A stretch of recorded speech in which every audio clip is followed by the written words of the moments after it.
شغال يا خال. شغال يا كابتن الخال. صلي على رسول الله. بسم الله والصلاه والسلام على رسول الله والحمد لله رب العالمين. يا عظمك. انت بتعمل ايه يا محمد؟ يا عظمك يا رضا. في مسمار بس طالع بدخله جوه. دي وراثه ابا عن جدا اللي هو بيعمله دي. واحد بيدلك ورا وواحد بيدلك قدام. شغال. شغال. جبت لك النهارده بنطلون غطس رجالي، بقول لك خامه وجوده ومصداقيه، بقول لك تعالى شوف بنفسك. اللهم صل على محمد. اللهم صل على محمد. شغل برندات. عنواننا المنصوره شارع الاتوبيس الجديد.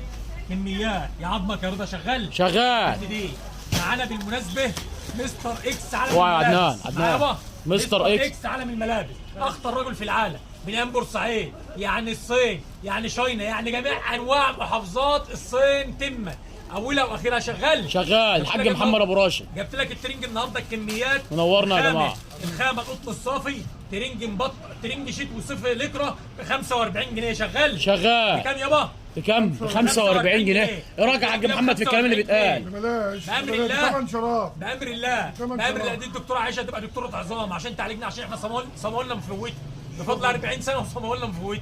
شغال. شغال. كل ده كمان قلنا ترنج ب 45، متوفر بنطلون غطس برندات، كميات للتجار والمحلات. كلامك الحلو يا حاج محمد. شغال يا برنس. دي برنس المنصوره. الله يبارك لك. حاج رضا هو ودرغام اخوه ملك الانطره. الله يبارك لك. ضاحي بيقول لك رقم واحد في مصر، ورقم واحد في نابوروه، ورقم واحد في المنصوره. الله يبارك لك. الحاج محمد ابو راشد اخطر راجل في عالم الملابس، مستر اكس عالم الملابس.